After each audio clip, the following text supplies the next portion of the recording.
Caste certificate. Caste certificate से related बहुत सारे सवाल मुझसे पूछे गए थे कि अगर मैंने पैसे देके कास्ट सर्टिफिकेट बनवा लिया है तो ये वो वैलिड है या फेक है। अगर मेरे परिवार के पास कास्ट सर्टिफिकेट नहीं है, किसी के पास इशू नहीं हुआ था और मैंने बनवा लिया है पैसे देके, क्या ये सही है या गलत है। सबसे पहले आपको ये समझना पड़ेगा कि इसकी वैलिडिटी या इलीगैलिटी से पहले कि कास्ट सर्टिफिकेट होता क्या है। What is caste certificate. Caste certificate जो है वो ऐसा लीगल डॉक्यूमेंट वर्क करता है जो ये प्रूव करता है कि आप इस पर्टिकुलर कैटेगरी को बिलोंग करते हो। ये कास्ट सर्टिफिकेट किसके द्वारा इशू होता है? गवर्नमेंट के द्वारा इशू होता है ताकि आप गवर्नमेंट की स्कीम्स या योजनाओं के बेनिफिट्स ले सके। हमारी समाज में काफ़ी ऐसे वर्ग हैं जिन्हें पिछड़ा माना जाता है। लाइक फॉर एग्जाम्पल मैं आपको बता देती हूँ कैटेगराइजेशन किस तरीके से होता है। General category, OBC category, SC/ST community या SC/ST कैटेगरी, इन तीनों वर्गों को डिवाइड किया गया है हमारे समाज में। जनरल कैटेगरी जहाँ पे ब्राह्मण्स बिलोंग करते हैं, जो जनरल कैटेगरीज में आते हैं, ये एक एग्जाम्पल है।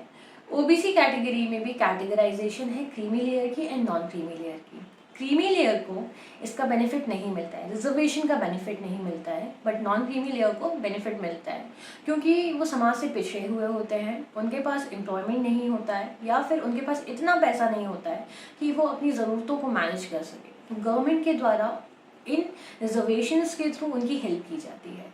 सेम एज SC/ST कैटेगरी के लिए भी रिजर्वेशंस अवेलेबल है। अभी रिजर्वेशंस कहाँ कहाँ मिलते हैं? ये आपको एम्प्लॉयमेंट में मिलते हैं, ठीक है, गवर्नमेंट की स्कीम्स या योजनाओं में मिलते हैं। आपको अगर आप देखो, आप कोई भी एजुकेशन सेक्टर में देखो तो वहाँ पे भी कैटेगराइजेशन है जनरल, ओबीसी एंड SC/ST की सीट्स का। तो अगर आप पढ़ाई भी करना चाहते हो, कोई कॉम्पिटिटिव एग्जाम आपने क्लियर कर लिया है, तब भी आपको इसका बेनिफिट मिलेगा। एक और सेक्शन इंट्रोड्यूस किया गया था EWS, जिसे हम इकोनॉमिकली वीकर सेक्शन कहते हैं। इसमें भी इनको बेनिफिट्स मिलते हैं।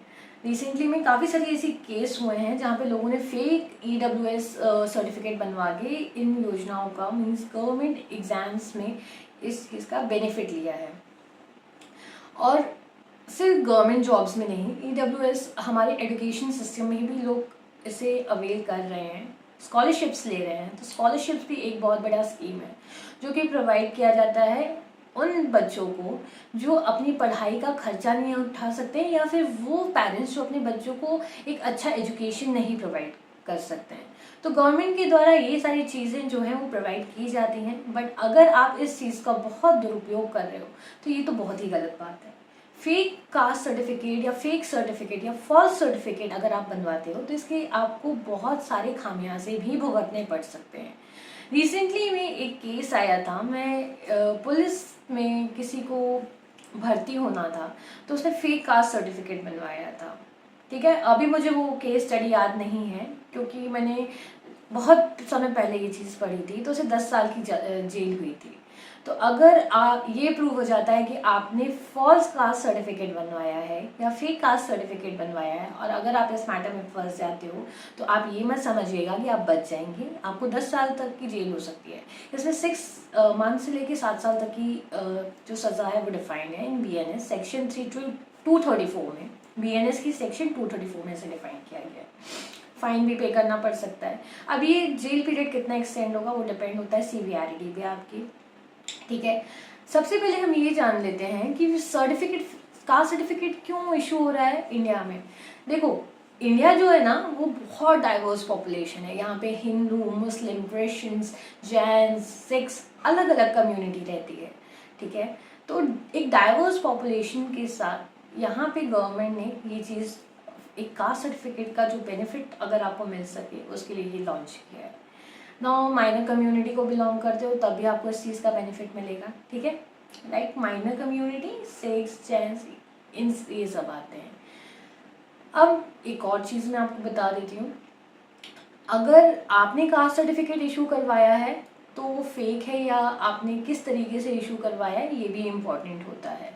ठीक है। आपके स्टेट एडमिनिस्ट्रेटिव डिपार्टमेंट से आपने कर, देखो जब मैंने अपना कास्ट सर्टिफिकेट अगर मैं बनवाने जाती हूँ तो दो चीज़ें हैं, एक स्टेट कास्ट सर्टिफिकेट बनता है, एक सेंट्रल लेवल पे कास्ट सर्टिफिकेट बनता है। अब जो स्टेट लेवल पे कास्ट सर्टिफिकेट बनेगा वो स्टेट अथॉरिटी इशू करेगी, जो सेंट्रल लेवल पे कास्ट सर्टिफिकेट बनेगा वो सेंट्रल अथॉरिटी जो है वो इशू करेगी। तो दो चीज़ें होंगी। अब आप अपने कास्ट सर्टिफिकेट की वैलिडिटी कैसे चेक कर सकते हो, ये भी इम्पोर्टेंट है। Is your caste certificate fake और ओरिजिनल, इसके कौन कौन से मेथड्स हैं, या फिर आप कैसे आइडेंटिफाई करोगे कि मेरा कास्ट सर्टिफिकेट जो है वो ओरिजिनल है या नहीं है।